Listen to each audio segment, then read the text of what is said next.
A todos muy buenas tardes. Continuamos en nuestro ciclo de conferencias en nuestro evento 3D Health, Tecnologías de Salud, Tecnologías de Impresión 3D para la Salud.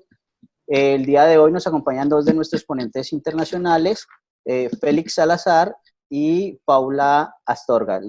Sí, Astorga, lo dije bien. Félix es director regional de ventas para Latinoamérica en 3D Systems. Es doctor en cirugía con... Medicina en cirugía. Medicina, doctor en medicina, que es como dice el título, ¿no? Como dije al principio, mi presentación versa sobre lo que es la medicina personalizada, la simulación y la impresión en tercera dimensión. Previamente expliqué algunos elementos conceptuales. Déjame ver qué está pasando aquí. Tengo algún problema aquí.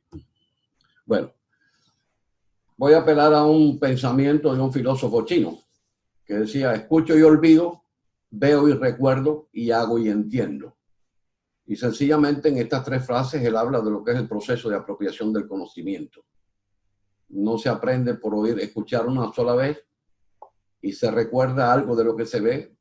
Si no se entiende, sencillamente no. Entonces aquí viene una aplicación práctica, una aplicación pragmática de lo que es la teoría y la práctica. Primero voy a hablar de la simulación como concepto y sus antecedentes. Como dije, la simulación es de la palabra símiles del latín, que quiere decir parecido.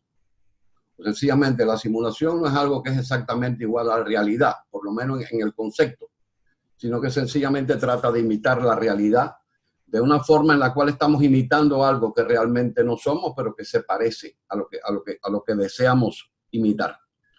La utilización de la simulación como concepto se ha utilizado en diferentes contextos desde hace mucho tiempo. No es una idea nueva, si bien en este momento está popularizándose paulatinamente. Es un principio pedagógico y yo diría de metodológico de entrenamiento que ya tiene una historia larga. Por ejemplo, los programas de seguridad en las plantas nucleares están basados en conceptos de simulación donde se hacen elementos de simulación para enfrentar crisis de explosión radioactiva, de escape de radioactividad, de destrucción de la planta. En la industria aeronáutica se utilizan los simuladores en el entrenamiento de los pilotos y el primer simulador de la industria de la aviación se estableció en el año 1929 y se utiliza en la educación médica. En la educación médica en este momento, con el advenimiento de la tecnología informática, esto ha dado paso a que la simulación ya tenga un componente donde aparece la simulación virtual. Pero, por ejemplo, en la práctica de la salud como tal, de la salud pública, una de las formas que hablaba de la simulación era lo que se llamaba la creación de escenarios. La creación de escenarios viene trabajándose con ellos aproximadamente desde la década de 1980, en donde se creaban escenarios posibles en una comunidad y cómo enfrentar posibles epidemias, posibles pandemias, posibles desastres naturales, terremotos, situaciones adversas a la salud y a la vida de la comunidad, y se creaban esos escenarios con el fin de entrenar al personal en aquellas situaciones adversas que no se presentan a diario. Entonces, hay una pregunta que ¿por qué la simulación? Bueno, la primera lección de la simulación de forma práctica se aprende con la lección de la aviación. ¿Por qué se procede con la aviación específicamente? Disculpa. Aprender a volar en un avión real requería de recursos sustanciales, requiere tiempo y dinero. Había que disminuir el tiempo de aprendizaje y sobre todo crearle la posibilidad al piloto de aprender a cómo reaccionar ante situaciones adversas. Es sabido que los desastres aéreos son muchas veces impredecibles y pueden obedecer a fallas mecánicas, pueden obedecer a trastornos meteorológicos o a situaciones de diferente índole. Y el piloto tiene que estar entrenado para reaccionar ante estas situaciones y superar las mismas. Esto no se puede adquirir volando un avión, esto porque llevaría años y posiblemente muchas de esas circunstancias no aparecerían. Sin embargo, en la simulación se existe la posibilidad de crear escenarios de situaciones adversas donde el piloto se entrena en superar esas situaciones. Perfecto. Entonces, bueno, habíamos hablado de los antecedentes de la simulación como concepto, qué cosa es la simulación. Habíamos hablado del hecho de por qué la simulación tiene como precursor de aplicación práctica más significativa en la aviación y había insistido en la capacitación del piloto, una capacitación de tipo personalizada, tratando de simular aquellos eventos adversos que puede enfrentar un piloto en el decursar de su carrera y que no pueden ser aprendidos de forma aleatoria en un propio avión, porque puede ser que esos eventos no ocurren en un periodo de tiempo. Además que es costoso el aprendizaje. Cualquier avión puede costar 40, 50, 60 millones de dólares y se pone en riesgo la vida en una tarea de aprendizaje. En el caso de la aviación y la medicina existen algunos elementos coincidentes. Yo diría que hay variables que son homogéneas tanto en la aviación y en la medicina a la hora de evaluar la virtualidad de aplicación de la simulación, tanto en el campo de la aviación como en el campo de la medicina. El primero, en ambas profesiones, y voy a referirme a ambas, existen algunas habilidades que llevan implícito una enorme dificultad de aprendizaje. Existen eventos críticos que demandan una gran cantidad de habilidades para ser superados, tanto en la aviación como en la medicina y en específico en la cirugía o en la anestesia o en especialidades donde hay un intervencionismo en el paciente, pues el médico tiene que estar preparado para aquellos eventos adversos que pueden presentarse de forma inesperada. Y esto precisamente requiere habilidades que se pueden adquirir por medio de la simulación. El reforzamiento de esas habilidades no se pueden hacer en el entorno clínico, llevaría muchos años. Entonces estaríamos en la posibilidad, si esperamos a crear formar un profesional en el entorno clínico, esto tomaría años y cuando tenga que entrar al entorno clínico quizás no esté bien preparado. Por tanto, tenemos que prepararlo antes en el enfrentamiento de estos eventos. Como dije, hay dificultades para enseñarlo en el entorno operativo. Hay habilidades que son imperativas tanto en la aviación como en la medicina, que son, bueno, ya dije, imperativas para lo que es la seguridad tanto del paciente en el campo médico como en los que van en un avión. Los equipos de la aviación, como ya había mencionado, son extraordinariamente costosos para ser utilizados en la capacitación o el entrenamiento. Y estos son 6 criterios que he mencionado, que son elementos cruciales en el entrenamiento de habilidades, por ejemplo, en la cirugía mínimamente invasiva, por decir una de las especialidades médicas. La simulación médica, en este caso, es de carácter multidisciplinario o interdisciplinario, es realista, es económico y es de un entrenamiento económico y de retroalimentación. ¿Por qué retroalimentación? Porque el entrenando va recibiendo, está enfrente de algo de tipo interactivo que le permite actuar de forma activa. Se está retroalimentando él mismo el proceso de aprendizaje. Paula probablemente hable de eso después cuando le toque. En la simulación se pueden utilizar modelos físicos o de realidad virtual desde baja a alta fidelidad para identificar y comprender aquellos factores que controlan el sistema. Y precisamente una de las características fundamentales que tiene la simulación médica y que yo diría que es la base estructural de este concepto es no dañar al paciente.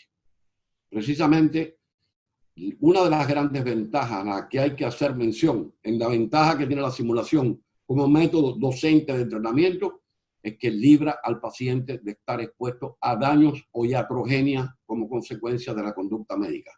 Un médico que se está entrenando con un paciente siempre corre el riesgo de hacerle daño al paciente. En un simulador esto no sucede.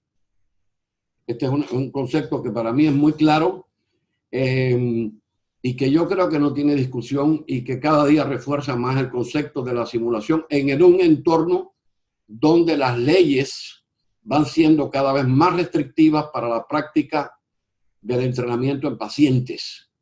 Yo recuerdo en la época en que yo me formé que nosotros aprendíamos a operar con pacientes en vivo y eso se sigue haciendo en América Latina. Y muchas veces dependíamos de la buena voluntad de un profesor de cirugía para que nos enseñara a operar. No existía un currículum académico, estoy hablando en el decursar del estudiante que se interesa por un currículum académico absolutamente estandarizado. Y muchas veces la formación obedecía al hecho de que habían criterios personales de los profesores de cómo hacer las cosas. En la simulación se estandariza el proceso de formación y de entrenamiento. En el caso de la historia de la simulación, a pesar de que en este momento ya hablamos de otro tipo de simulación, porque estamos hablando de simulación virtual de alta fidelidad, bueno, se hicieron intentos desde la época de los egipcios, desde el año 2000 a.C., donde hicieron algunos procedimientos como era la rinoplastia, por ejemplo, en cadáveres por parte de sacerdotes egipcios para reparar problemas de la nariz. Otras de las situaciones que se crearon fue la creación de un maniquí, que fue en París, está reportado en un libro escrito por Bach en el año 1991, donde utilizó una pelvis humana con piel tensada alrededor de la piel para simular un abdomen, y con la ayuda de un feto muerto trató de explicar o trató de hacer entender cuáles eran las posibles complicaciones que se podían presentar en un trabajo de parto. En el año 1739, el doctor William Bill creó sus propios modelos femeninos de una pelvis real con ligamentos, o sea, de manera que los intentos por simular los entornos clínicos de forma paralela no son nuevos, son bastante, yo diría, tienen una historia y una memoria larga, pero que obviamente tenían el defecto de no reproducir la realidad con una fidelidad que permitiera un entrenamiento absolutamente bien garantizado desde el punto de vista de adquisición de habilidades. Ahora vamos a ver brevemente en la historia contemporánea de la simulación en la educación médica, aquellas especialidades. Aquí tenemos dos gráficos, un gráfico que habla de aquellas maniobras para hacer la resucitación en pacientes, la simulación en anestesia y la reforma de la educación médica. Aquí vienen tres elementos que permiten ser el preámbulo de introducción de la simulación. Y es la anestesia, y vale la pena decirlo y recordarlo, quien primero incursiona en el campo de la simulación para entrenar a sus pacientes y quien primero exhibe resultados absolutamente extraordinarios en la reducción de la mortalidad o de la morbimortalidad ocasionada por factores iatrogénicos en los procedimientos anestésicos. Después voy a hablar un poquito más de eso, voy a dar cifras sobre lo que existe en esto. Entonces, ¿cuál es en la simulación en educación médica, objetivos y beneficios? De una manera o de otra ya he ido haciendo una reseña de manera de no robarles demasiado tiempo. Primero, uno de ellos, no puedo obviarlo, es garantizar la seguridad y la prevención de errores críticos que se pueden cometer con pacientes si se está entrenando a un educando. Lo segundo, garantizar la seguridad y la intimidad de los pacientes sin violar las exigencias éticas que establece la medicina como tal y el basamento legal al cual está restringida la aplicación de los procedimientos médicos. Una de las grandes ventajas y objetivos al mismo tiempo de la simulación es reducir el tiempo de aprendizaje, lo que se llama el learning curve, para la adquisición de habilidades. Y esto trae como ventaja absoluta el hecho de poder repetir por parte del educando aquellas maniobras de difícil maniobra para la adquisición de habilidades que llevan más tiempo, que llevan más coordinación, que llevan un nivel de coordinación ojo-mano, yo diría de mayor exactitud, pero le permite repetirlo. Y está en el hecho de repetir las maniobras en el simulador, una de las cosas que refuerza el proceso de aprendizaje. El entrenamiento en la simulación permite, en este caso, corregir la falta de experiencia clínica. No hay que haber operado para poder recibir no hay que haber estado en contacto con un paciente en un procedimiento quirúrgico para empezar a adquirir habilidades y conocimientos en un simulador que se caracteriza precisamente por un alto grado de fidelidad a la reproducción real de los órganos, etcétera, etcétera, etcétera, en lo cual no me voy a extender. Estas son algunas de las características que yo creo que ahí se reúnen beneficios y objetivos de la simulación. Voy a hablar del error médico, y hablo del error médico en singular porque normalmente se habla de los errores médicos. Yo creo que de la misma manera que hablamos de la humanidad como un concepto de tipo genérico, o hablamos de los hombres como un concepto genérico, sencillamente tenemos que hablar del error médico. Esta palabra pandemia la utilizo no porque esté de moda ahora con el coronavirus, sino porque realmente es una pandemia que no tiene fronteras, que afecta a todos los hospitales, a todos los médicos en el mundo, o a la gran parte de ellos, que está presente en la mayor parte de las instituciones de salud. Y después, cuando yo les dé algunas estadísticas que poseo aquí, ustedes van a ver cuánto de cierto hay en lo que les estoy hablando con respecto al error médico. Hay un pensamiento de Sófocles de Antígono que yo creo que sería saludable que lo recuerden en este caso. Entonces, ¿a qué llamamos error médico? Bueno, el error médico es un efecto adverso que debe ser prevenible en la atención médica. La palabra error significa sencillamente equivocación. Hay una equivocación y hay muchos factores que intervienen en la equivocación. Ahora, las consecuencias de esa equivocación, de ese error médico, muchas veces son nefastas y muchas veces llevan al traste la vida del paciente. Entonces, en este caso, el proveedor de atención médica, y en este caso estamos hablando del médico, del anestesista, del cirujano, eligió un método de atención que es inadecuado o ejecutó incorrectamente la atención correcta, o sobredimensionó el tratamiento, o sencillamente no fue suficiente. Yo recuerdo, y esto ya tiene historia también, nosotros los viernes, cuando yo me estaba formando, y aquí voy a transmitir, si usted me permite, una experiencia personal, en el hospital existía, donde yo me formaba, existía lo que se llamaba un comité de tejido, y en el comité de tejido se procedía a investigar todas las operaciones. Las operaciones se caracterizaban si la operación era necesaria, si era injustificada, si era excesiva o si no era suficiente. Cualquiera de esos errores en que se hubiese incurrido pudo haber costado vidas, o pudo haber llevado al paciente a que, en vez de tener una evolución satisfactoria de la patología que lo aquejaba, sencillamente se prolongó. Esto llevó implícito más sufrimiento, llevó implícito una mayor gasto por ingresos hospitalarios, etcétera, etcétera, etcétera. Entonces, ¿cuáles son los tipos de errores médicos? Bueno, el primer error médico que se comete es el hacer un diagnóstico erróneo.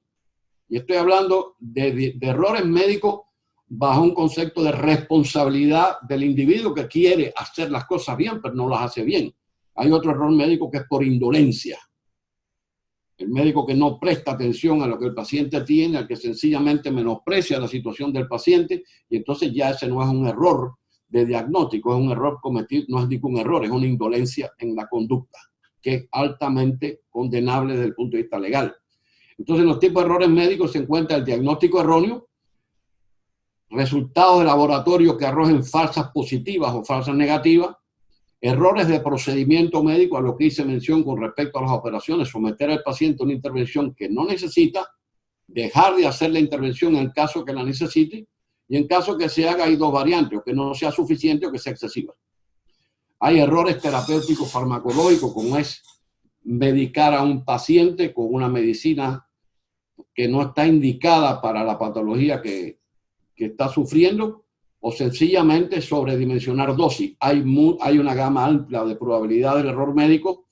Errores por negligencia en el tratamiento es otro error, y el mal funcionamiento del equipo, donde hay integración del equipo de trabajo con factores de falta de coordinación o falta de tener un equipo preparado para enfrentar situaciones adversas, y en donde no hay comunicación del equipo, bueno, pues sencillamente se potencializan los errores médicos. A causa de errores médicos podemos mencionar algunos. En primer lugar está el error humano. En segundo lugar es la deficiente capacitación del personal médico, lo cual conlleva una incompetencia de tipo profesional. La sobrecarga de trabajo en los médicos. Todo lo que hemos estado pendientes de lo que está sucediendo en el mundo en este momento con el coronavirus, sabemos que los médicos están sometidos en muchos lugares a una sobrecarga de trabajo que los lleva a perder precisamente agudeza de pensamiento, concentración y demás. Entonces, obviamente, quien sufre con todo esto son los pacientes. Hay subregistros. Existen subregistros que no se hagan de manera adecuada, que no se registre la verdadera naturaleza de la patología, o que no se registre la cantidad de patología, el número exacto de personas que están afectadas con una patología como tal. Y otro error médico es precisamente, puede suceder cuando hay un atraso tecnológico en una institución. Y el atraso tecnológico lleva implícito algo que es fundamental. y aquí tenemos otro ejemplo de lo que está pasando, lugares donde no ha habido un ventilador respiratorio, bueno, pues sencillamente hay un error médico. Y puede haber que haya un ventilador, pero que los médicos no estén entrenados para entubar a un paciente. Y ahí estamos cayendo en un campo en donde le damos entrada a la simulación, entre muchos casos que pudiésemos hablar. Generalmente los errores médicos no podemos interpretarlos como consecuencia de una actitud individual. Los errores médicos obedecen a un error de tipo sistémico, donde el sistema de salud o el sistema institucional adolece de una serie de defectos de coordinación, comunicación y actualización que llevan a su equipo a cometer errores. Aquí están algunas estadísticas de mortalidad que yo diría que son horripilantes, en donde se habla, y esto sucedió en Estados Unidos, esto está publicado, yo estoy dando la fuente donde se saca estas estadísticas.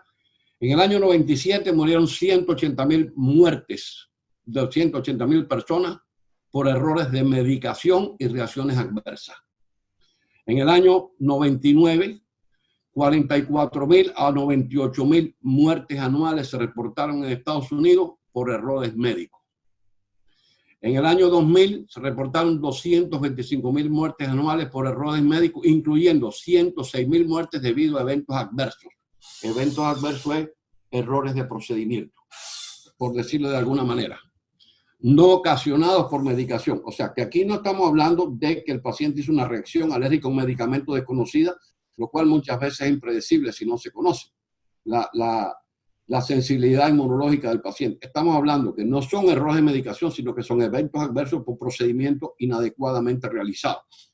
En el año 2004 murieron 195.000 personas por errores médicos potencialmente prevenibles en el hospital. Según el estudio de 37 millones de registros de pacientes, o sea, se investigaron el registro de 37 millones de pacientes y se llegó a la conclusión que 195.000 personas en el año 2004, podríamos decirlo en buen español tropicalizado, esto fue antes de ayer, en el 2004. En el 2010, la Oficina del Inspector General de Salud y Servicios Humanos estableció la mala atención hospitalaria, contribuyó a la muerte de 180.000 pacientes de los que están vinculados a Medicare en un año determinado.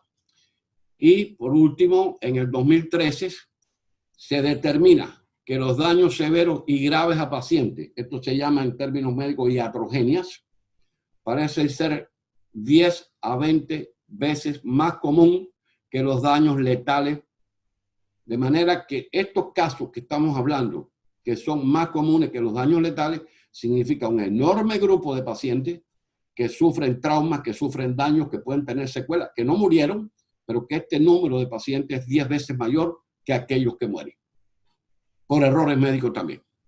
Aquí pueden ver que el Journal of Patient Safety afirma que las cifras pudieran oscilar entre 210.000 a 440.000 pacientes que concurren al hospital cada año para recibir atención y sufren algún tipo de daño prevenible que puede contribuir a su muerte. ¿Por qué traigo a colación el tema del error médico? Yo no estoy evaluando calidad de la atención médica. Sencillamente estoy insistiendo en la necesidad del entrenamiento médico en condiciones de suficiencia académica, de suficiencia demostrada de la competencia médica y de la adopción de métodos de entrenamiento que garanticen la adecuada formación profesional. Y ahí es donde interviene la simulación como un elemento de, yo diría que es el core, el elemento esencial de lo que tenemos que ver en lo que es la reforma educacional y el futuro que espera en la formación de los profesionales. Aquí estoy sacando lo que se llama el diagrama del queso suizo, en donde se puede ver de qué manera se van potencializando factores para llevar al daño del paciente. Me perdona que no lo traduje del inglés, pero bueno, lo voy a decir. El primero de la extrema derecha, donde dice funding resource, es prácticamente carencia de fondos monetarios. ¿A qué puede llevar la carencia de fondos monetarios? Pues sencillamente atraso tecnológico. El no tener la tecnología adecuada, el inadecuado mantenimiento de la tecnología. Después tendríamos que ver la technical poor design, o sea, equipos médicos sin mantenimiento, equipos médicos de mala calidad, Podríamos ver entonces otro factor cultural en donde viene que no se aplican políticas establecidas de manera adecuada para prevenir los errores médicos. Por último, tendríamos un grupo que dice Shifting Responsibility Handover, o sea, cambios frecuentes del nivel de responsabilidad, en donde prácticamente muchas veces no se sabe ni quién es el que está a cargo del team o del equipo. Y por último, los proveedores de salud, en este caso es el médico, la enfermera, que está sometido a una jornada de trabajo extraordinariamente fatigosa, sobrecargada la jornada de trabajo y que sencillamente pierde la capacidad de trabajar con las habilidades y con la agudeza mental que requiere la profesión. Resultado final, el daño del paciente. Ahora voy a hacer breve mención de la anestesia como y el entrenamiento por simulación. En este caso, uno de los factores críticos que condicionaron o establecieron el prolegómeno de por qué interviene la simulación, el entrenamiento de los anestesistas, fue experiencia profesional insuficiente e inadecuada. Yo personalmente he visto personas que son dedicadas a la anestesia que tener dificultades para poner un laringoscopio y entubar a un paciente. Eso yo lo he visto. Y esta es una habilidad inmediata que tiene que adquirir, o ser una intubación, por solo mencionar algunos. No me estoy refiriendo a los conflictos anestésicos relacionados con alergia a los medicamentos o reacciones de la anestesia. Puedo hablar, por ejemplo, del no conocer prácticamente cómo se funciona la máquina de anestesia, etcétera, etcétera, etcétera. El otro elemento que ya me adelanté, los insuficientes conocimientos de los equipos y dispositivos. Si no se conoce perfectamente qué cosa es un equipo de perfusión, qué cosa es una máquina de anestesia, qué cosa es un perfusor de gases, pues sencillamente estamos cayendo en el error de no tener los conocimientos suficientes para brindar una atención médica de calidad. Factor predisponente, falta de entrenamiento adecuado. Segundo caso, en el 84, el Anesthesia Patient Safety Foundation estableció la estandarización y regulación como elementos medulares de la capacitación de profesionales. Y la palabra estandarización se usa con mucha frecuencia. Pero en el término de lo que es el entrenamiento, una de las virtudes que tiene la simulación es que estandariza el nivel docente de entrenamiento de cada uno de los educandos. A todos les brindamos el mismo nivel de entrenamiento. A todos les brindamos el entrenamiento en eventos adversos que se puedan presentar durante la simulación. El que lo aprenda o no lo aprenda depende de la capacidad de cada cual. Porque el simulador pasa como en la Universidad de Salamanca. Lo que Natura no da, Salamanca no lo presta. Entonces, en este caso, el simulador ofrece todas las posibilidades de entrenamiento, pero además el estudiante con mayor o menor nivel de dificultad de aprendizaje y de adquisición de habilidad tiene la posibilidad de hacer un entrenamiento repetitivo. Entonces, en este caso, la anestesiología fue la primera especialidad médica, como ya mencioné anteriormente, que definió la seguridad del paciente como foco esencial. Y esto trajo como feliz consecuencia un incremento manifiesto de la reducción de la mortalidad y la morbilidad. Entonces, estamos en un mundo donde la tecnología informática ha facilitado la aparición de múltiples simuladores que van desde el maniquí a escala real hasta los simuladores de alta fidelidad en el cual nosotros desenvolvemos nuestro trabajo. En el año 92 hubo un anestesista que dijo que ninguna industria en la que las vidas humanas dependan del desempeño calificado de los operadores responsables ha esperado una prueba inequívoca del beneficio de la simulación antes de adoptarla. En el caso de la anestesia, y aquí voy a rememorar las cifras que no dije, pero las cuales mencioné, la incidencia del riesgo, cuando estamos hablando de incidencia, en términos epidemiológicos, incidencia significa riesgo y significa la cantidad de eventos adversos que se ocasionan en pacientes que están expuestos a un procedimiento. Si vamos a calcular la incidencia en eventos anestésicos, diría cuántas personas murieron por anestesia del total de operados. Así se calcula la incidencia, que significa una medida de riesgo. O sea, la incidencia, el riesgo de mortalidad por anestesia disminuyó progresivamente a lo largo de varias décadas. Desde 350 fallecidos por millón, prácticamente someterse a una operación en esa época era una sentencia de muerte, en la década previa a 1970 hasta 52 por millón en la década del 70 al 80. Y en la década del 90 al 2000 la incidencia fue de 34 por millón. Aquí hay un elemento fundamental que establece el prolegómeno de este feliz acontecimiento. Es sencillamente incremento de la capacidad de los anestesistas mediante un entrenamiento adecuado. No solamente en las maniobras manuales, en el conocimiento de los equipos y en enfrentar situaciones inesperadas que pueden suceder en cualquier evento quirúrgico. Aquí voy a entrar entonces en lo que es la cirugía mínimamente invasiva. Es una, más que yo tratar de describir lo que es una cirugía mínimamente invasiva, que creo que es del conocimiento de muchos, voy a mencionar como cirugía mínimamente invasiva el conjunto de técnicas diagnósticas y terapéuticas por visión directa o por visión endoscópica o por otras técnicas de imagen utilizando vías naturales o mínimos abordajes. Cuando hablamos de mínimos abordajes, tratar de agredir el cuerpo en la menor magnitud. O sea, de lo que es una cirugía abierta a lo que es una cirugía mínimamente invasiva, pues sencillamente hay diferencias sustanciales. Recuerdo, por ejemplo, una colecistectomía para extraer la vesícula de un paciente, significaba prácticamente abrir el abdomen de un paciente con toda la manipulación visceral que aquello conllevaba, con todo el riesgo, el dolor postoperatorio, un postoperatorio de 7 días, de 10 días, y esto ahora sencillamente con la cirugía laparoscópica son pequeñas incisiones, con el menor trauma posible, con un periodo de recuperación prácticamente en horas, donde el paciente se recupera con mínimo dolor y con mínimo riesgo para su vida. Yo diría que dentro de las técnicas quirúrgicas, en este caso, y no es el objetivo de mi presentación, la cirugía laparoscópica es una de las técnicas más exitosas que ha adoptado la humanidad. Pero para esto hace falta algo a lo cual voy a hacer mención. En este caso, la cirugía laparoscópica requiere del cirujano la adquisición de una absoluta coordinación manual y más habilidades técnicas en relación con la habilidad cognitiva. Y aquí hay un breve gráfico donde vienen los desafíos psicomotores y conceptuales de la cirugía mínimamente invasiva.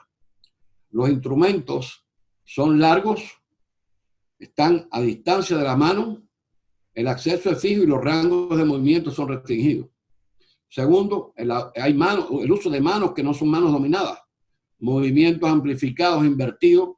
Hay una pequeña inexactitud del movimiento, se traduce en imprecisiones en el área que se va a tratar o en desgarro de tejido. Hay una visión monocular porque estamos mirando a través de un lente. Aumento de percepción la visión de profundidad también está limitada. La visión periférica tiene limitaciones. La propiocepción me refiero a la coordinación que tiene que existir entre la mano y el ojo, pues sencillamente es diferente. Hay retroalimentación táctil, por solo mencionar algunos. Entonces, hay un gráfico aquí y sencillamente cuando llegue el momento en donde se explique el entrenamiento en lo que es la cirugía mínimamente invasiva por simuladores, ustedes van a poder comprobar cómo toda esta trayectoria, que independientemente es un pliego de dificultades en la adquisición de habilidades, se simplifica y facilita de manera ostensible.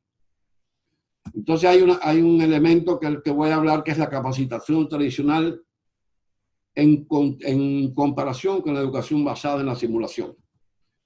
En la capacitación tradicional existe un limitado tiempo dedicado al entrenamiento práctico. Y realmente la capacidad médica total en un entorno clínico es prácticamente más bien una buena intención que una realidad. Esto significa que en este momento hay menor número de pacientes hospitalizados. Ya en este momento, por las sociedades protectoras de animales, sencillamente ya hay menos tolerancia a la utilización de animales para hacer prácticas. Recuerdo centros de entrenamiento en cirugía, los he visto en algunos lugares de América Latina que utilizaban cerditos para entrenamiento de cirugía. Eso en estos momentos en muchos lugares no está permitido, ya no se puede hacer. Hay legislación que prohíbe entrenar estudiantes en pacientes. En Estados Unidos el estudiante no puede tocar un paciente, y en este caso estamos hablando de residentes. Muchas veces ese entrenamiento se lleva a cabo por medio de espectador, es un espectador. Y en algunos casos tiene que contar con la buena voluntad del cirujano para que le den una oportunidad. Al final de lo que se fuere es un entrenamiento teórico-práctico, sencillamente sale con más teoría y con poca práctica. Y la cirugía es por decir una especialidad, es una especialidad eminentemente práctica. Yo diría que el que no cumple el entrenamiento de adquisición de habilidades oculomanuales y todas estas habilidades de sensopercepción a la que yo he hecho mención, pues sencillamente es como el que pretende aprender a nadar por un libro y se tira al agua. Tiene alta probabilidad de ahogarse. Entonces, cada día hay un incremento hay un incremento mayor de procedimientos complejos en cirugía y de los propios instrumentos que se utilizan, de los propios equipos auxiliares son más complejos. Hay menos tiempo de residencia para que los estudiantes se formen. Hay reducida disponibilidad de quirófano. A veces en un lugar hay un número de residentes de cirugía y no hay la suficiente cantidad de quirófano para que se formen. En algunos lugares inclusive no existe un programa académico de formación de cirujanos en cirugía mínimamente invasiva. Tengo noticias de que, por ejemplo, en Colombia, la utilización de la cirugía laparoscópica fue autorizada por las instituciones de salud gubernamentales hace aproximadamente 6-7 años. Y esto llevaba implícito una larga lista de espera y no había suficientes cirujanos preparados. Hay un incremento manifiesto de la demanda en la seguridad del paciente, condicionado por aspectos médicos legales. Aquí tenemos entonces en este caso cuáles son los beneficios de la educación basada en la simulación. En primer lugar, hay un ambiente controlado y libre de riesgo, tanto para el paciente como para el estudiante. En segundo lugar, las experiencias educativas son consistentes a procedimientos clínicamente desafiantes. ¿Y por qué digo desafiantes? Porque se le plantea, yo diría que es lo que llamamos enseñanza problemática, en donde prácticamente se le pone al estudiante aquellos elementos complejos que muchas veces no son los que se enfrentan en la vida diaria, sino que sencillamente pueden aparecer o no pueden aparecer, pero hay que estar preparado para superarlo. Hay que lograr el desarrollo de competencias básicas y la rápida adquisición y transferencia de conocimiento. Hay que tener una percepción realista de órganos, tejidos e instrumentos. Y hay que hacer evaluación métrica de desempeño y evaluación. Aquí interviene el factor interactivo del estudiante o del residente con el simulador. De las virtudes y beneficios, creo que ya he hecho mención, no voy a abusar de su paciencia y de su tiempo. Aquí hay un proceso de aprendizaje que yo creo que de todas formas la presentación yo se las puedo enviar a aquellos que se quieren documentarse, pero ya hemos hablado en forma, yo diría, liviana de cuáles son los beneficios. Y voy a tocar algo que para mí es un tema medular en el sistema de entrenamiento mediante simulación, que es la creación de los centros de entrenamiento. Nosotros tenemos experiencia en centros de entrenamiento. Y no solamente en centros de entrenamiento por simulación, en centros de entrenamiento médico, donde el estudiante se forma en un centro que está destinado precisamente a la adquisición de habilidades. Yo trabajé en Olympus muchos años. Y en Olympus teníamos centros de entrenamiento en varios países, donde el estudiante aprendía todo relacionado con las técnicas de endoscopía, de las menos complejas a las más complejas. En este momento hay centros de entrenamiento en simulación. Dejo eso a mi colega para que hable de ellos. Y en el caso del centro de entrenamiento, yo quisiera hacer mención a un aspecto. Primero, el centro de entrenamiento puede concentrar y proporcionar acceso a tecnologías avanzadas. Segundo, puede desarrollar cursos de capacitación en áreas de necesidad sentida. Cuando me refiero a áreas de necesidad sentida, voy a poner un ejemplo. Y creo que en la práctica hay que regular la teoría con la práctica. El sur de Chile, ahí habita la etnia mapuche. La etnia mapuche genéticamente tiene una predisposición marcada a desarrollar cáncer de vías biliares, de vesícula en particular. Entonces, por ley, en Chile en ese momento, desde hace años, todo hombre o mujer de más de 40 años que tuviese cálculos en la vesícula, automáticamente tenía que ser sometido a una cirugía laparoscópica para eliminarle la vesícula biliar y prevenir un cáncer de vesícula. En el momento que esa ley se dictamina, no había suficiente cantidad de cirujanos laparoscópicos. la lista de espera se prolongaba, y cuando existe una predisposición genética a un tipo de cáncer y hay una lista prolongada, pues sencillamente el riesgo de desarrollo de la enfermedad es mayor. Chile tuvo que preparar su cirujano. Y eso es una demanda sentida. Es la necesidad de enfrentar un problema de salud con una actitud de respuesta. El proceso educativo en un centro de entrenamiento nos permite elaborar planes de estudio en base a una demanda sentida. Nos permite establecer un enfoque estandarizado de la capacitación. No le vamos a dar un enfoque a uno o a otro. Vamos a dar un enfoque para todos. Vamos a enseñar los mismos. La enseñanza se caracteriza por ser problemática, por ser interactiva y por ser retroalimentaria, de manera que el estudiante se retroalimenta desde el punto de vista de sus errores y de sus logros. Hay colaboración internacional, los centros de entrenamiento tienen colaboración internacional, y hay algo en el caso de Symbionic que, con todo el permiso de ustedes, me permito hacer, que es la capacidad que tiene Symbionic de facilitar el acceso a currículos de simulación mediante el sistema MentorLearn, que está basado en el Internet y que proporciona la solución óptima para gestionar las necesidades de formación y educación en la línea de simuladores Symbionic. El MentorLearn les proporciona a los centros de entrenamiento documentación de capacitación para acreditación y certificación, y la solución ideal para el requisito de la Accreditation Council of Graduate Medical Education para capacitación basada en simulación. Esto me parece que es un elemento fundamental, donde ya estamos viendo cómo se estructura un centro de simulación, cuáles son sus ventajas, y pienso que estas ventajas van en incremento. Pienso que después mi colega, si menciona eso, abunde más sobre eso. Aquí tienen la línea de simuladores Symbionic. No voy a hacer mención de cada uno de ellos. Nosotros tenemos 14 sistemas de simulación diferentes, de manera que la posibilidad de entrenamiento médico, quirúrgico, imagenológico está determinada por la cantidad, por medios de simulación, de simulaciones de simuladores de alta tecnología. Aquí está hago mención de las características innovativas de Symbionic, en cómo ha ido perfeccionando los sistemas de simulación, llámese simuladores como tal. Aquí tengo una foto de un centro de entrenamiento que está en North Shore University en Corea. Esto está en Corea del Sur. Después tenemos aquí otro centro de entrenamiento que está en Boston, el Instituto de Terapia Avanzada de París, perdón, que es de Boston Scientific.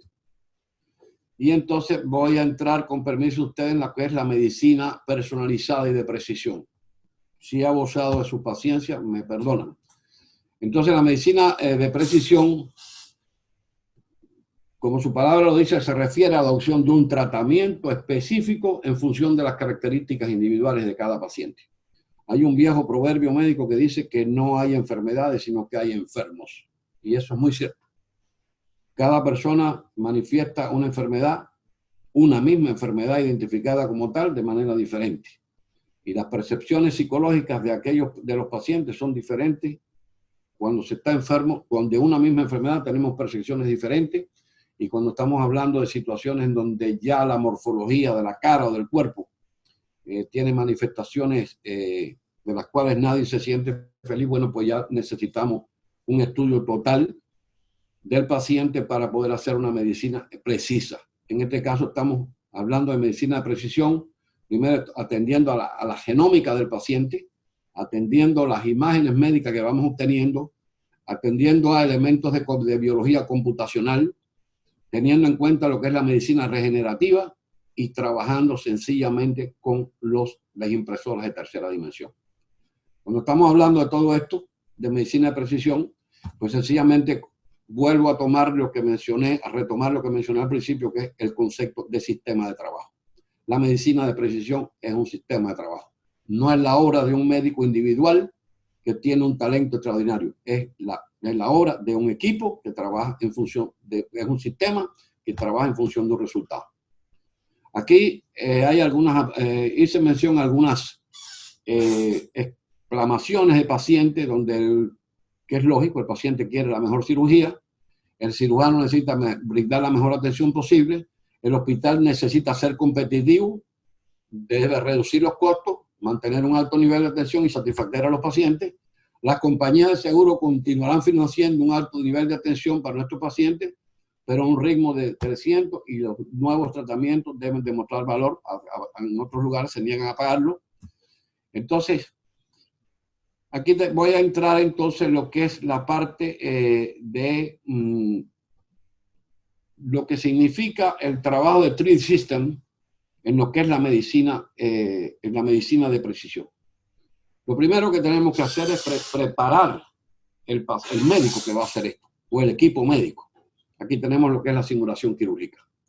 De la simulación quirúrgica, donde entrenamos el paciente, el profesional, entonces tenemos que entrar al planeamiento quirúrgico. ¿Qué vamos a hacer? ¿Y cómo lo vamos a hacer? ¿Y qué necesitamos para hacerlo? Y se aplica el famoso tríada de la medicina: qué, cómo, cuándo, dónde y cómo. En este caso, a partir del planeamiento quirúrgico, que identificamos qué es lo que necesitamos y cómo, vamos al diseño y fabricación de los dispositivos específicos.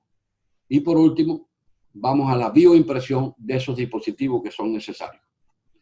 En este caso, entramos ya en la parte de la planificación quirúrgica específica del paciente. Aquí están los datos de imágenes médicas, están las sesiones de planificación virtual, están los diseños de las guías de trabajo, está la revisión y aprobación del diseño por un colectivo de profesionales, están los envíos de las guías y modelos para ser impresos, y por último procedemos a la cirugía. Esta es la secuencia o el algoritmo, por decirlo de alguna cosa, de procedimientos a seguir. Aquí estamos entonces en la situación de una colocación de un injerto, donde hay simulación, análisis y evaluación prequirúrgica de alternativas, y hay experimentación práctica de alternativas idóneas a la patología específica del paciente. Esto se puede hacer previo a la intervención quirúrgica, y hay algo de lo cual van a escuchar a continuación sobre eso. Aquí está la planificación quirúrgica, donde se habla del perfeccionamiento de la planificación, el incremento de la confianza del cirujano, un cirujano que sabe lo que va a hacer, porque previamente se hizo un estudio, un análisis, es lo que dirían los ingenieros, una ruta crítica de lo que se va a seguir, tiene mayor confianza. Aquí sencillamente vamos al tiempo y disminución de costos, y están los resultados quirúrgicos mejorados. Aquí tienen algo que yo creo que es impresionante en la destrucción de una cara. Aquí intervino la formación de modelos biológicos por parte de 3D System, donde claramente podemos ver de una cara a la otra. No sé si ustedes lo pueden apreciar bien, ojalá que les sea factible. Después tenemos otro caso. Esto fue una deformidad facial, y aquí estamos hablando de medicina personalizada, porque aquí se buscó una cara que estuviese en concordancia y acorde con el modelo anatómico óseo del cráneo de este paciente. En la extrema izquierda pueden ver cómo quedó esa cara, en la extrema derecha cómo quedó después de un injerto de cara.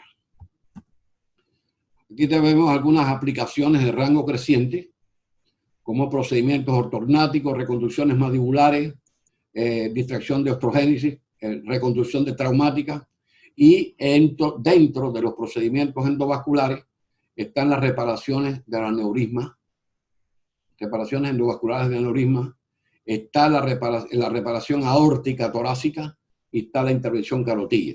No voy a incursionar en ese tema porque creo que hay alguien que lo puede hacer muy bien, mejor. Y vamos entonces a lo que es la visualización y planeamiento. Aquí tenemos entonces el caso, creo que es un caso sonado, conocido por todos, de dos siameses unidos por el cráneo, que compartían un mismo árbol vascular cerebral. Aquí los ven ya. En la parte superior pueden ver la estructura de ese árbol vascular creado en tercera dimensión. Esto se hizo en el año 2016. Ya pueden ver a estos 12 meses después de haberles separado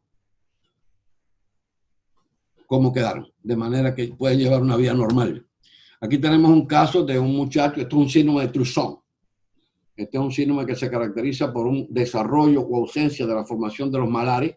El malar es el hueso que confirma la parte inferior de la órbita, con una protrusión de los globos oculares, precisamente porque la cavidad ósea no logra envolver adecuadamente. Estos son pacientes que tienen inteligencia normal en su gran mayoría. Y aquí ven cómo se trabajó, ven qué hay en la izquierda y pueden ver en la derecha. Me imagino que se darán cuenta qué feliz estará ese paciente.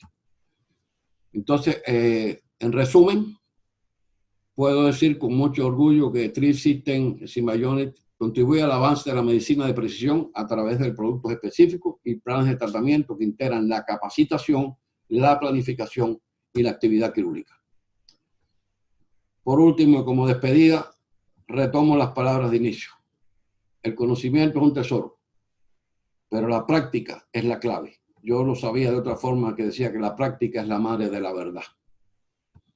He terminado. Muchas gracias por su atención. Doctor, muchísimas gracias por su presentación. La verdad, estamos asombrados por los casos que han trabajado.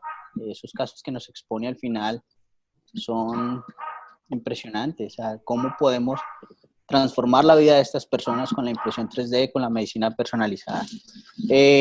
Vemos que no tenemos preguntas. Vamos a dar un espacio mientras Paula organiza su presentación para que le formulen preguntas al doctor Félix. ¿Listo? Paula, bienvenida. Carlos, adicionalmente, pues digamos que por cuestiones de tiempo, pues también le informamos a Paula que pues tratar de que su conferencia se haga dentro de más o menos 15 a 20 minutos para que pues, nos pueda compartir todo lo que tiene preparado. Ok, listo. Necesito que Félix... Ustedes me ven ahí, por favor. La presentación, porque no me deja compartir. Yo voy a quitar mi presentación, Paula. ¿Te parece? Sí, perfecto, gracias. No, gracias a ti.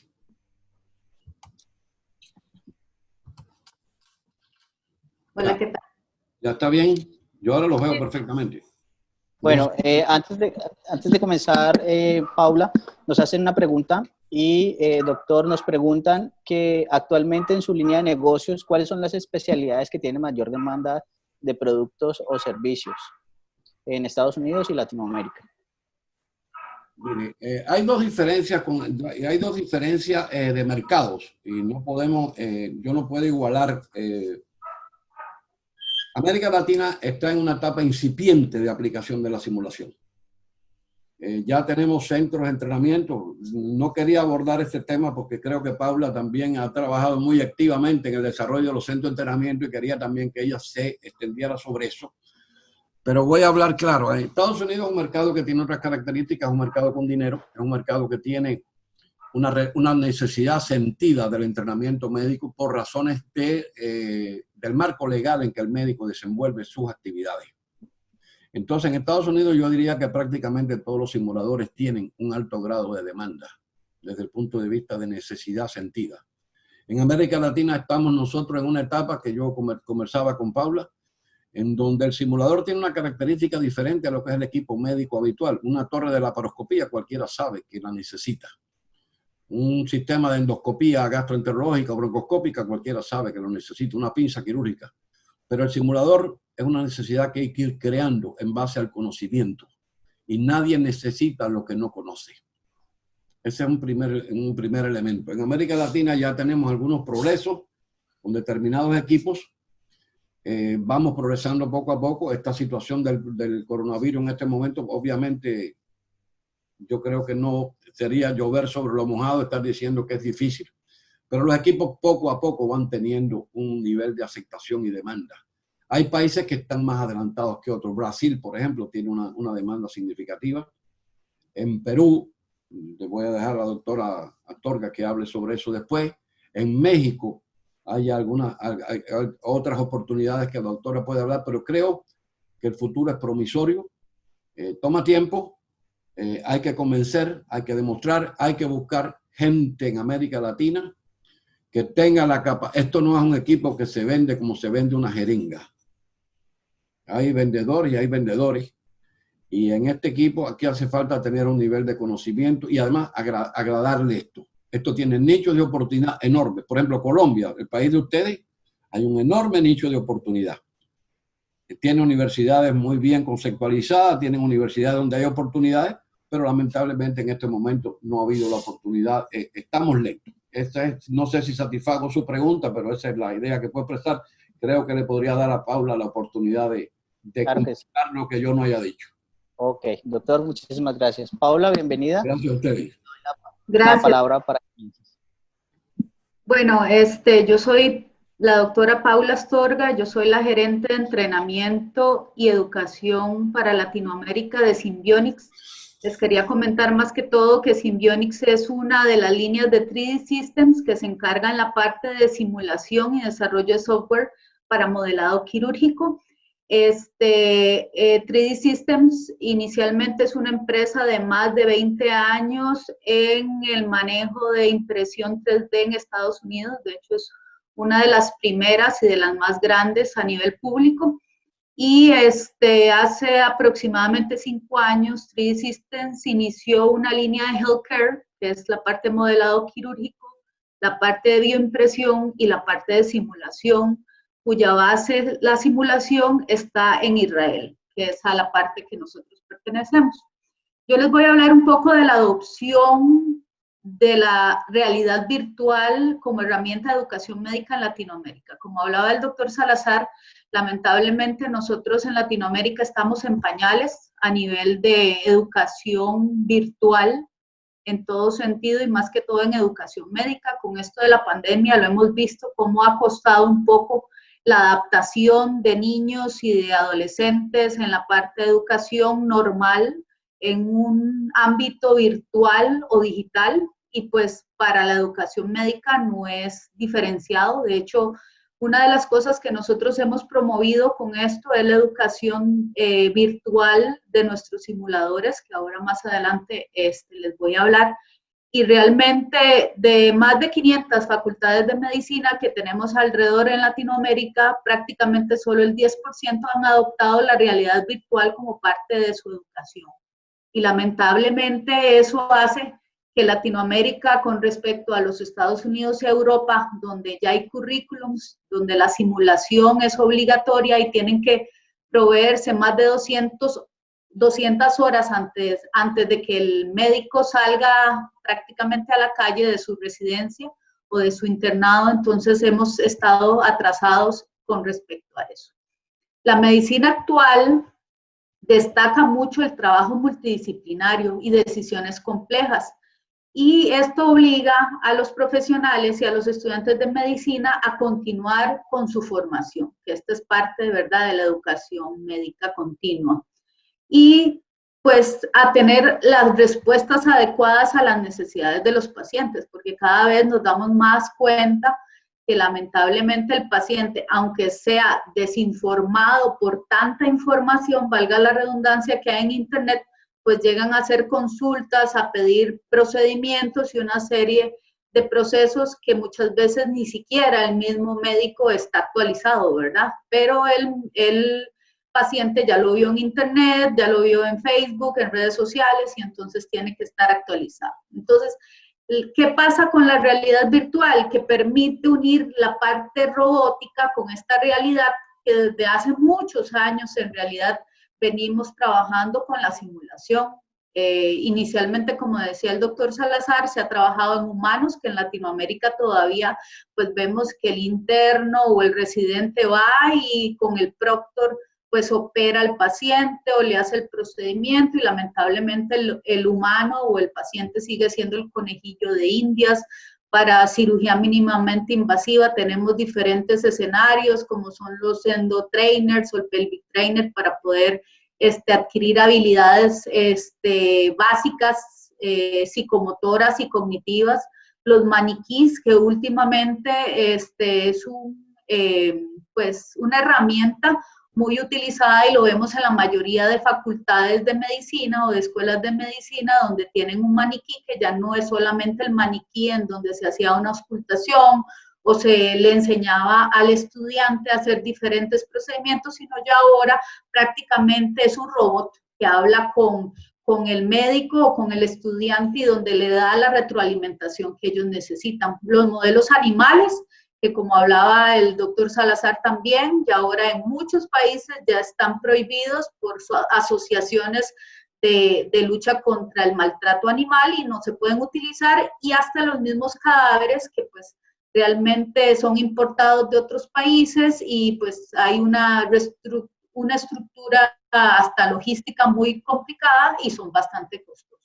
Entonces, lo que hoy venimos a ahondar un poco es en la simulación virtual, donde es una herramienta que vino para quedarse y que lamentablemente, como les decía al inicio, Latinoamérica todavía está en pañales porque pues por sus costos y por su falta de conocimiento no se ha utilizado con lo que se debería utilizar, que al final el costo-beneficio es mucho más alto y pues si vemos un simulador realmente no es costoso con respecto a toda la utilidad que se le puede dar y a la cantidad de veces que se puede utilizar.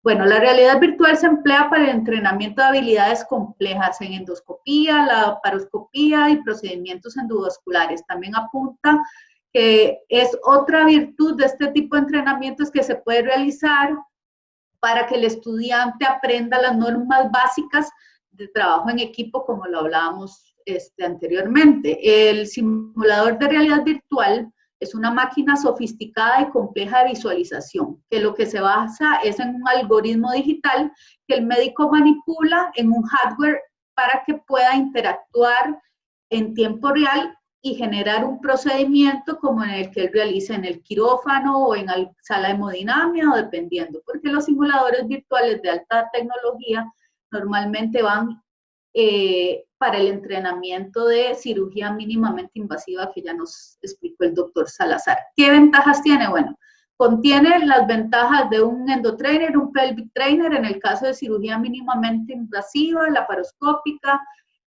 El estudiante puede practicar todo el procedimiento completo, ¿verdad? No necesita tener una parte como pasa en el cadáver o en el animal, que muchas veces el estudiante lo que hace es utilizar solamente una parte anatómica porque o el cadáver les dieron esa parte o el cerdito pues lamentablemente no se puede utilizar porque ya se hizo un procedimiento anteriormente. Permite el estudio 3D totalmente de la anatomía, ¿verdad? Muchas veces que el paciente no lo permite en el caso de pacientes reales. Y permite la práctica de manejo de complicaciones, que muchas veces viene un caso específico al médico y ese es el que tratan, y dependiendo de la casuística del hospital o de la institución, entonces solamente en esa patología se mantiene el estudiante y muchas veces se dejan de ver otras complicaciones o patologías que puede haber en otros pacientes. Y además, la ventaja de una máquina como una computadora es que provee la retroalimentación de lo que el estudiante está haciendo bien o lo que está haciendo mal. Entonces, realmente son muchas las ventajas que tiene la simulación virtual. ¿Cómo se integra? Bueno, educación o capacitación. Muchas veces, indistintamente, cuando se habla de educación, se refiere a comunicación, de conocimiento o información, y la capacitación se refiere a la adquisición de ciertas habilidades psicomotoras. Entonces, lo que se hace es con la simulación hacer una unión de esas, tanto la educación, porque puede el estudiante revisar toda la parte anatómica, una serie de características que traen los diferentes simuladores que hay en el mercado, porque Simbionix lógicamente no es el único que está en el mercado, sino también se logra poder evaluar todas las habilidades psicomotoras y habilidades básicas que debe tener un especialista en el caso de los simuladores que nosotros manejamos. Yo en cuanto a educación, me gusta manejar mucho esta cono del conocimiento o pirámide del conocimiento que maneja Edgar Dale, que es un poco de lo que hablaba inicialmente Félix, que es el 10% de lo que se lee es lo que se mantiene después de 2 semanas, o sea, lo que se recuerda, esa es la naturaleza del cerebro humano. El 20% de lo que se escucha, y eso es normalmente cuando se recibe cuestiones verbales. El 30% de lo que se ve. Entonces, muchas veces, pues, leemos, escuchamos, y vemos algún tipo de, ahora que pues la tecnología nos maneja un montón de cuestiones visuales, entonces ya sabemos que ahí máximo vamos a tener el 30%. Después, en la otra parte de la pirámide, tenemos que el 50% de conocimiento que adquirimos es lo que se oye y lo que se ve. Y luego el 70% es cuánto nosotros decimos en una discusión o participamos en alguna charla o evento donde podemos discutir un tema específico. Y ahí es donde viene la parte donde entra la simulación, que lo vemos desde la simulación tradicional hasta la simulación virtual, que es el 90% de lo que discutimos y hacemos es lo que se queda en el conocimiento del estudiante. Entonces, esa es una de las cuestiones más importantes de la simulación virtual, porque en el simulador se puede repetir cuantas veces se quiera hacer el procedimiento. Bueno, para entrar un poco más en evaluación, bueno, dentro de la simulación exploramos dos componentes que son básicos, que es la curva del aprendizaje, que es el que mide la mejora del rendimiento específica de la persona que está aprendiendo, y la validez de transferencia. ¿Cuánto puede el estudiante transferir de lo que hizo en el simulador y las veces que lo hizo en el simulador y implementarlo clínicamente? Que eso es las dos bases de una evaluación eficaz en cuanto a simulación virtual. Estoy haciéndolo un poco corto por la cuestión de tiempo, pero voy a entrar más que todo para que vean un poco lo que es la simulación que hace Simbionix o 3D Systems como soluciones en la parte de simulación virtual avanzada.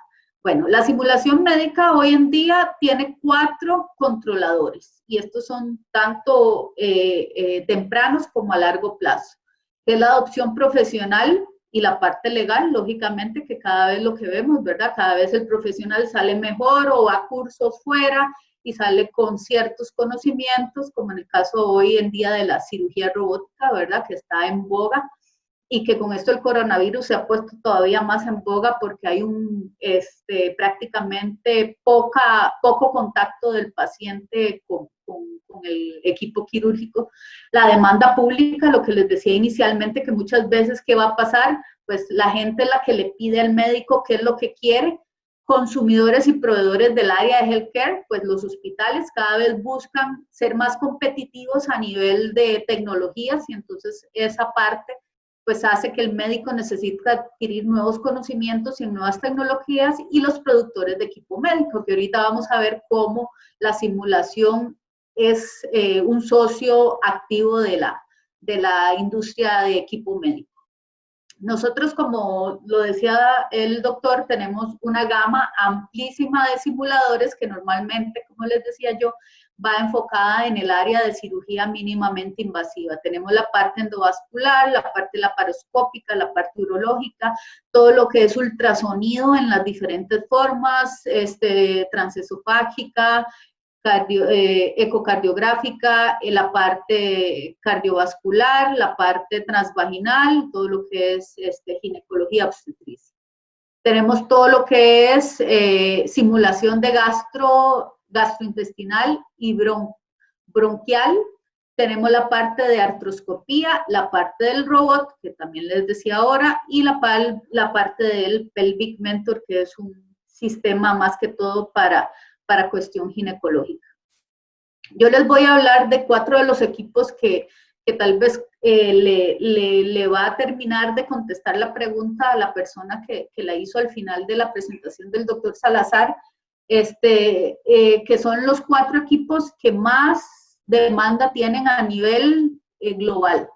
Tenemos el Lab Mentor, que es nuestro equipo, nuestro simulador de laparoscopía. Este es un equipo que prácticamente lo que hace es tener la habilidad, darle la habilidad al estudiante de un mejor rendimiento en sala de operaciones en los diferentes procedimientos laparoscópicos. Tiene diferentes especialidades, no solamente para cirugía general, sino tiene para cirugía urológica, para cirugía ginecológica, para cirugía torácica y para cirugía de obesidad. Esto es una de las equipos que más currículum tiene y que más tipos de procedimiento.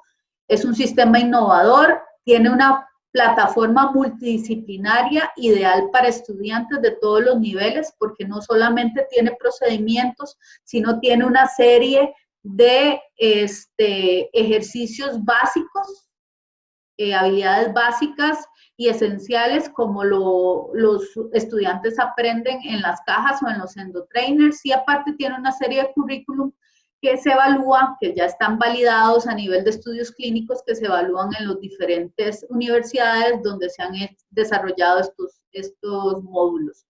tiene una retroalimentación áptica. La retroalimentación áptica es que en el simulador el estudiante va a sentir como si estuviera tocando el tejido o como si estuvieran chocando las pinzas, y entonces eso lo evalúa también el mismo simulador para hacerlo más realista y como si estuviera haciendo una vesícula, un apéndice, una histerectomía, etc.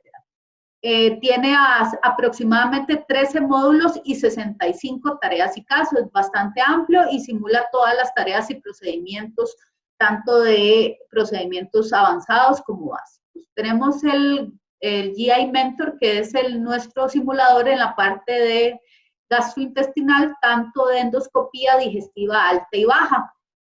Este es nuestro simulador más antiguo en cuanto a desarrollo de módulos. Tiene más de 120 tareas y casos, tiene ciberoscopía, gastrointestinal alto inferior, tiene el CEPRE, tiene para manejo de sangrado gástrico, sigmoidoscopía, y tiene el ultrasonido endoscópico, para enseñarle al endoscopista a hacer ultrasonido con el endoscopio.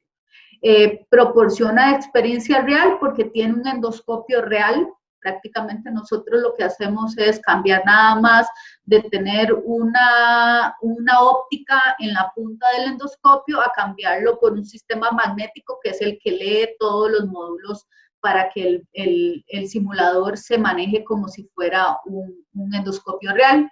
Hay diferentes, ahí pueden ver, en cuanto a casi todos los simuladores hay una modalidad de un equipo grande para mantenerse en un centro de entrenamiento y modalidades más pequeñas para que sea más versátil en el manejo y que ya sea se pueda manejar de una institución a otra, o muchas veces lo utilizan la misma industria de equipo médico para dar sus demostraciones de producto. Y este equipo es una plataforma que SAGES, que es la Asociación de Cirugía de Estados Unidos, lo utiliza para evaluar a sus cirujanos antes de que salgan de su especialidad en cuanto a manejo de endoscopio. Entonces, todos los años o cada cierto tiempo, el estudiante de cirugía hace un examen que se basa en una parte teórica y la parte práctica la hace en simulación.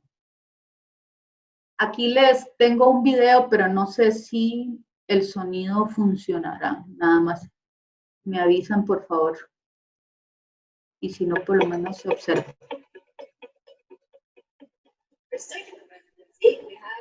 Se escucha muy bajito, Paula.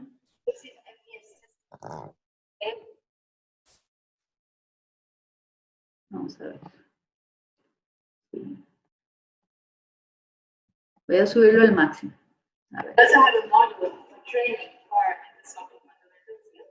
And this extensive model actually teaches the 5 skills that are required by SAGES in order to be proficient in endoscopy. No se escucha bien. We have the essential skill model.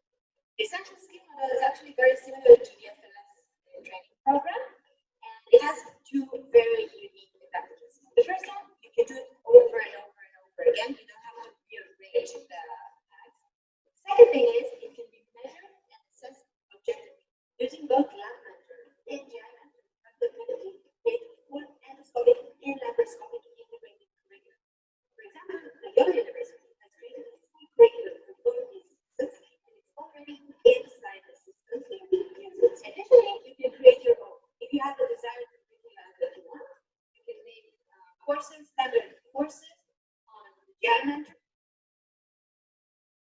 Bueno, creo que no se escucha, pero básicamente quería que vieran el sistema y prácticamente es un sistema, bueno, ahí vieron los dos, el de la laparoscopía y el de gastrointestinal, para que tengan una idea de lo que el simulador puede hacer.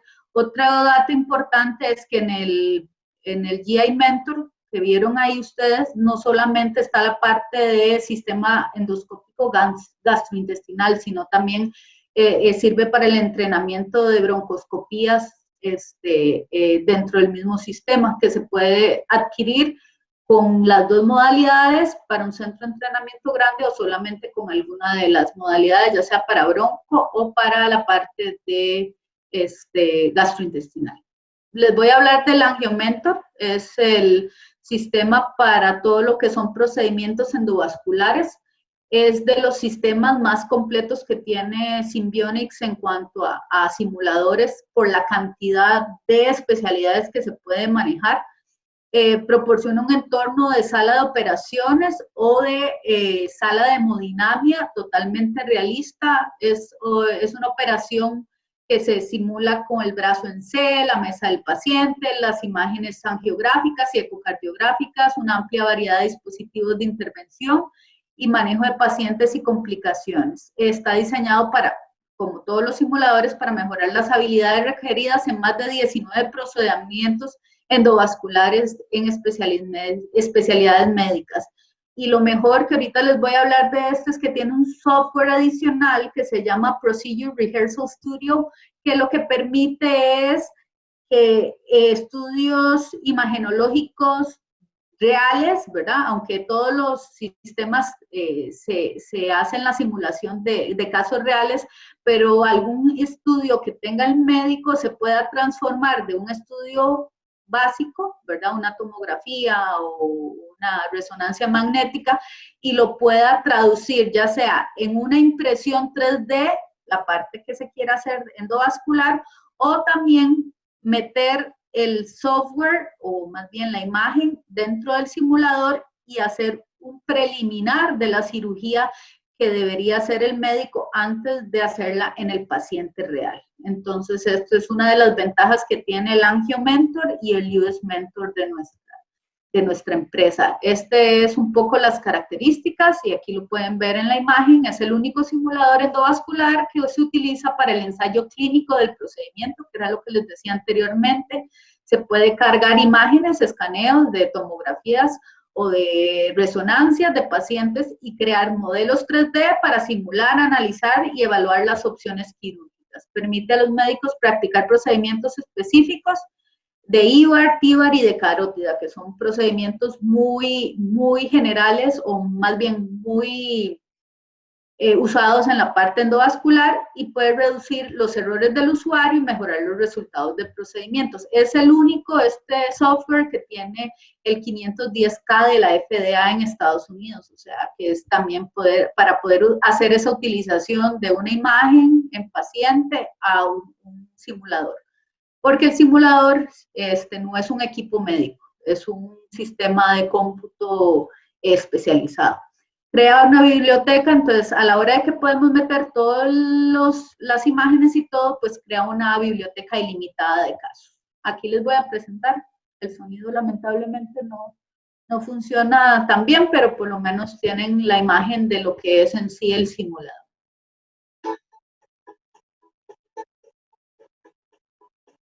Endovascular interventions require coordination and cooperation between team members, such as primary operator, second operator, surgical nurse, X-ray technician, and sometimes anesthesiologist. Angiomentor Suite Simulator is ideal for enhancing team communication skills while training on endovascular interventions. Angiomentor Suite human-sized patient mannequin allows multiple team members to stand around the patient in real life and practice team communication. Any mobile Xeon can be easily connected to the simulator to imitate a cath lab or operating room environment. C-arm rotation is reflected on the fluoroscopy monitor, and communication with the X-ray technician is practiced. An authentic TEE probe is integrated into the system and can be introduced through the patient mannequin's mouth to enable real-time training with an echocardiographist. This is an example of transseptal puncture team training, where the primary operator needs to work with the X-ray technician and the echocardiographist to get the appropriate views to perform a safe puncture. Those features make the Angiomentor Suite ideal for enhancing team communication skills while training on endovascular interventions. Bueno, el otro simulador que tenemos es del ultrasonido, como pueden ver ahí, es un simulador igual multidisciplinario. para capacitación práctica de exámenes y procedimientos de ultrasonido. Además, como les decía, sirve para habilidades básicas, ecocardiografía, el IFAS, el transesofágico abdominal, lo que es ginecológico básico y lo que es transabdominal. Es una modalidad que también que aplica mucho a lo que es realidad virtual, que es la parte de, utiliza todo lo que es realidad virtual para simular el paciente.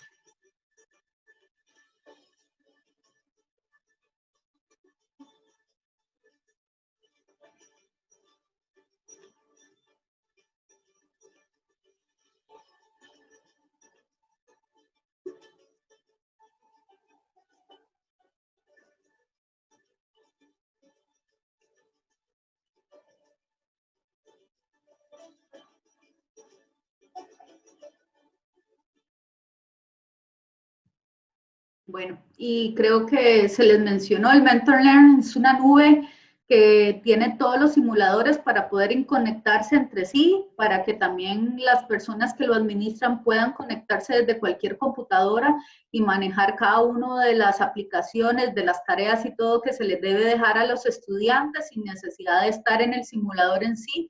Crea planes personalizados para cada alumno y así puede pues hacerse un poco más dinámico el aprendizaje para revisar en línea, ver si el estudiante hizo las horas que tenía que hacer, etcétera, y hacer evaluación práctica de cada uno de los usuarios.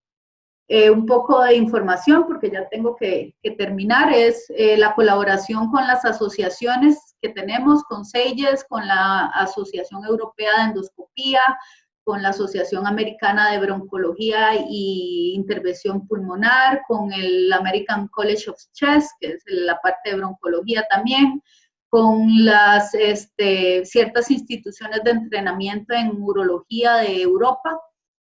También somos compañía que hacemos sociedad y le hacemos muchos módulos a diferentes empresas, como es Johnson & Johnson, Force, Stryker, Abbott, Boston Scientific, como habló Félix, Medtronic, una serie de empresas que lo que se hace es que se trabaja en estrecha colaboración con los fabricantes, para que ellos utilicen los simuladores para educar a los cirujanos, para formar a sus miembros del equipo, para mejorar la planificación quirúrgica y que cada vez pues los entes reguladores de cada uno de los países exigen mayor capacitación terapéutica y cada vez se hace más obligatoria. Yo nada más quiero dejarles en su mente, yo sé que muchos están en el área biomédica, en el área de equipo médico, en el área de medicina, que pues presionemos un poco para que Latinoamérica adopte lo más pronto posible tanto la realidad virtual como la simulación médica, porque esto hace que avance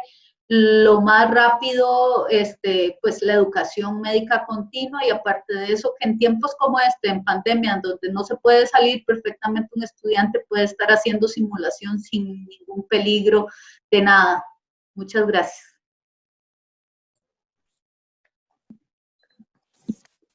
Muchas gracias, Paula, por la conferencia y gracias a Félix también. Muy interesante lo que nos expusieron. Carlos, creo que no nos queda tiempo para responder preguntas, pero lo que vamos a hacer es que vamos a guardar esas preguntas y se las vamos a hacer llegar a los ponentes, ¿les parece? Si desean, los pueden responder, es opcional, pero pues debido al tiempo no las podemos responder en este momento. También a nuestros espectadores que estén interesados en contactar o profundizar sobre los simuladores y sobre la información que nos han compartido el día de hoy, pueden escribirnos a través de Sara y Sara les hará llegar los correos electrónicos para que puedan establecer ese contacto y formen. Bueno, buenas tardes, muchas gracias. Muchas gracias a ustedes, que estén muy bien.